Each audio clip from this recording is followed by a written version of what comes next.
ఒకరి బట్టలను మరొకరి కట్టుకుంటే ఏం జరుగుతుంది? ప్రతి పద్ధతి కూడా మారుతూ వస్తోంది. పూర్వం మన పూర్వీకులు పాటించే పద్ధతుల్ని ఈ కాలంలో మనం పాటించడం లేదు. పూర్వకాలంలో ప్రతి ఒక్కరు కూడా రూల్స్ ని అతిక్రమించేవారు కాదు.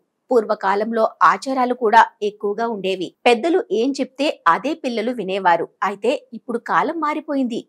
ప్రతి ఒక్కరూ వాళ్ళకి నచ్చినట్లుగా తగ్గట్లుగా అనుసరిస్తున్నారు. బట్టల విషయంలో కూడా ఎన్నో మార్పులు వచ్చాయి.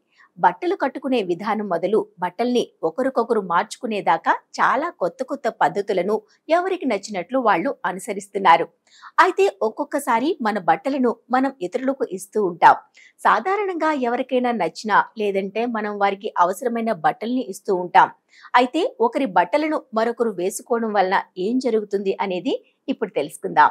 ఇది వరకు ఆఫీస్కి వెళ్లేవాళ్ళు, స్కూల్కి వెళ్లేవారు, ఏ రోజు దుస్తులు ఆ రోజు ఉదుక్కునేవారు.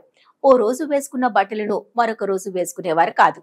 కానీ ఈ మధ్య ఒకరి బట్టల్ని మరొకరు వేసుకుంటూ ఉన్నారు. అయితే ఉతికిన బట్టల్ని మరొకరు కట్టుకోవచ్చు. కానీ ఒకరు వేసుకున్న తర్వాత ఉదకకుండా ఆ బట్టల్ని ఇంకొకరు వేసుకుంటే దాని వలన పీడలు కలుగుతాయట.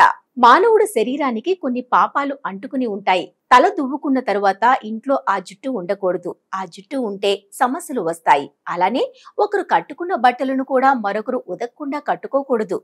అలా చేస్తే దుస్తులు ఇచ్చిన వ్యక్తికి ఉన్న పీడలన్నీ కూడా ఆ వ్యక్తికి అంటుకుంటాయట. ఎవరు కూడా పీడలను కోరుకోరు. అటువంటి వారికి దూరంగా ఉండాలని, హాయిగా ఉండాలని ప్రతి ఒక్కరూ అనుకుంటారు. అలానే ఒకరు చెప్పులు మరొకరు వేసుకోకూడదు. అలా చేస్తే దరిద్రంతో పాటుగా క్షుద్ర పీడలు కూడా సంభవిస్తాయి.